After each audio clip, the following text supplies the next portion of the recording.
From a myofascial standpoint, I like to shorten this tissue. I like to put tension on the tissue and then lengthen it. I'm going to take the humerus forward so that I shorten this pectoralis minor. I use my favorite tool, which is my thumb. I sink into this tissue.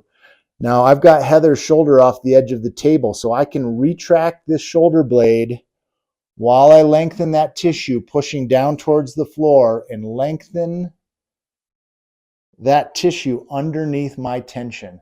This is a fantastic myofascial release technique and works really well with pec minor. Now from this position, I can use my hypervolt. I like to drape the patient's chest with a hand towel. I use a very low setting to give just a little bit of stimuli to the nervous system. I get on that pec and then I lengthen it, I shorten it, I lengthen it and shorten it. This just gives the nervous system an extra piece of stimuli to think about instead of the pain or the discomfort.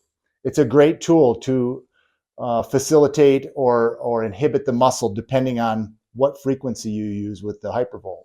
Now to address pec major, I actually have the patient be active in this position. I'll have Heather bring her arm across her chest. This shortens the pec.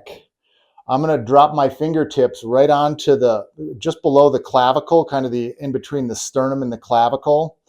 And I'm going to have her open her arm up kind of on a diagonal while I trace this pectoralis major tissue up and away from the sternum. So I'm lengthening that fiber as she's actively lengthening the fibers. So now they're short.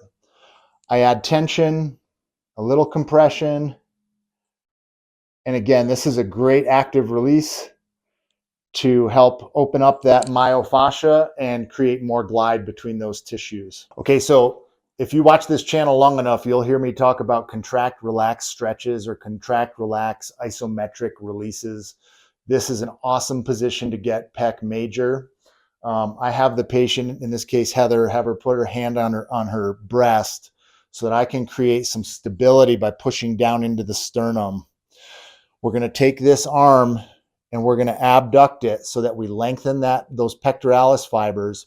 I'm going to create resistance on the forearm and on the wrist. I'm going to stabilize the sternum. She's going to perform a 20% contraction, bringing her forearm towards the midline of her body. Go ahead and contract. We're going to count to 1, 2, 3, 4, 5, 6, 7, 8, and release. As Heather releases, I'll have her take a breath. On the exhale, I'll lengthen these fibers a little bit deeper. I'll do this 3 times, and with each relaxation, I should be able to take those fibers into a deeper stretch. These contract relax movements are profound at taking out neuromuscular tightness. So when we have a neurological tightness in the tissue that maybe isn't responding to traditional soft tissue techniques, we add a contraction. It's a very mild contraction. We do it just for 8 to 10 seconds, and then we get a significant release, and it will be long lasting. Okay, so this is going to be a contract relax for the pec minor. We put the patient in the side lying position. We're now dealing with the left shoulder. I'm going to come under the armpit, and I'm going to grab the bulk of the shoulder here. I'm also going to use my right hand to stabilize the scapula on the back.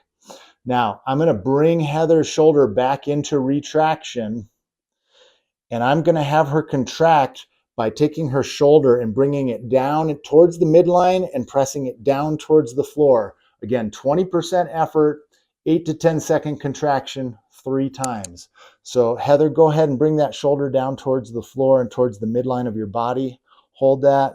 2, 3, 4, 5, 6, 7, 8. Release, take a breath. As you exhale, I'm going to bring that shoulder further back. And again, bring the shoulder down towards the midline. 2, 3, 4, 5, 6, 7, 8. Again, a very profound contract, relax movement to take some of the tonicity out of that pectoralis minor. Okay, and finally, to adjust the glenohumeral joint, I have the patient put their hand on their hip. I come in and I stabilize the elbow here, and I stabilize the femur and the glenoid fossa here. On the count of three, I'm going to have Heather whip her elbow backward. Heather, on the count of three. 1, 2, 3. Good. And I thrust into that capsule, helping the humerus seat further back in the socket and improve function in the shoulder joint.